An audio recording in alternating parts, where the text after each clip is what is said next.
Okay, you already mentioned it several times when it comes to content creation. So the interaction with the audience is very important, but also the topics. So how do you come up? Because this is something that many people struggle with. I don't know topics. I don't know what to write about or to shoot my video about. So do we have a strategy, or how do you come up with content ideas? Yeah, so and I look at content in multiple different mediums, right? Because we've got video content, we have audio content, we've got written content. And so I think I look at those in slightly different lenses. Okay. No pun intended there. But it's one of those things where, you know, for articles in particular, I look at articles, and the ones that we write, the ones that have been published in Forbes and other things, have been really around a structure on like, where is an area of expertise that I have, either working with clients, overcoming something myself, something with study in human behavior or performance. And how can we create like a longer form piece of content that can actually give like actionable tools that somebody can read and consume in a different way, right? People read and consume differently than how they watch and consume or hear and consume. And so, you know, we'll write the content. I work with a copywriting team to be able to help like take my thoughts and put them into some sort of a structure. They're still my words, my thoughts, my lessons. I don't outsource the content. But what I do have is I help people translate what I do best, which is communicate verbally, so either audio or video, and make sure that I'm capturing it in the best way for people to consume in a written format. And those, you know, we've done, I don't know how many articles now.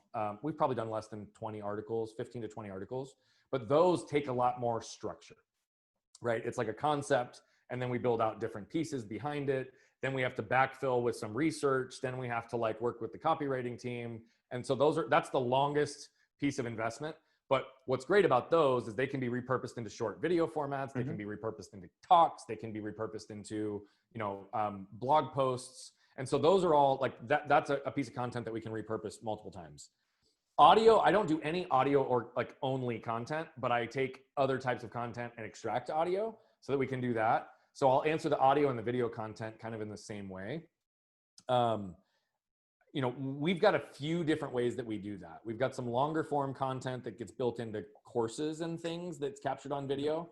And those, I would say, follow more of a structure similar to an article, where we want to make sure that we've got a really thoughtful process for leading people through a concept, giving them actionable tools, giving them things to think about. And those are going to be, you know, 10 to 20 minute videos that might be embedded in a course or might be shared through some of our insider groups. Those will inherently have more structure behind them that might be similar to a longer form podcast or an actual talk. And those will take a lot more time, energy, and attention to produce, make sure that we've got it dialed in. But I also don't want to make it seem like it's something that's way more difficult than it is. There are literally sometimes I'll just turn on the camera and start talking for a 9 to 20 minute piece of content as well, because if it's something I know I've talked about often, I think sometimes having it just be completely raw and organic is going to be consumed the best because it's the most authentic delivery. Yes. I don't ever script anything. I don't ever read off teleprompters. I don't ever memorize talks. You'll hear, like, I tell certain stories often enough that they'll sound similar, but if you really dig into the stories, there's going to be different words here and there. I don't have that stuff scripted and memorized. And it's the same thing even for the longer form videos. The short form videos, which I create 1 minute videos that I put on social stuff for stories and reels and things, those are 100% freestyle. Like, it's in the moment. I turn on the camera. It is what it is. And then there's Bogert's Bullets, which is a 3 to 5 minute piece of content that comes out once a week. Those used to have a lot more structure to them, meaning I would literally think about the topic. I would find a credible quote. I would think about the structure, like, where is it at? What's the lesson I want to teach? What's the close and the call to action? And in my early days, that they had more structure. They took more time. They took more energy. Now I have been speaking and doing this for so long. I don't even go to that level of effort with it. It will literally be a concept. And I will get a concept and I'll set up my studio and I'll turn on the camera and I will start talking.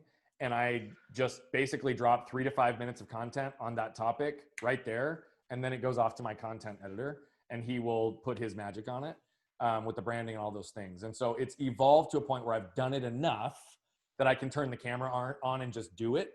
But in the early days, and this is, I think, to the point that you were getting at, how do people go about building content? I would say look at topics that you have relevance and credibility in, meaning you either personally experienced it or people in your professional life or that you've worked with have experienced it, and that you can tell some sort of lesson as a result of it. And I would, similar to how I talked about my Bogert's bullet structure, I would think about concept. I would think about lead in. I would think about what are the key points I want to accomplish and what's the call to action or the close in a short form version that's going to have the greatest amount of impact. And I think if you go through that type of structure for any type of short form video, you're going to be on the right path. And then the last piece is trust and surrender, right? Like trust yourself that you know what it is and surrender to the process.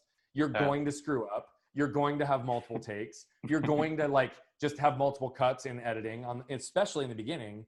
But the more you do it, just like anything in life, the easier it will get. I can drop a 3 to 5 minute video typically on one take with no cutting anymore. But that wasn't the case early on. I would have to like do 2 or 3 takes, or I'd pause and I'd have to cut a few different clips together. That's okay.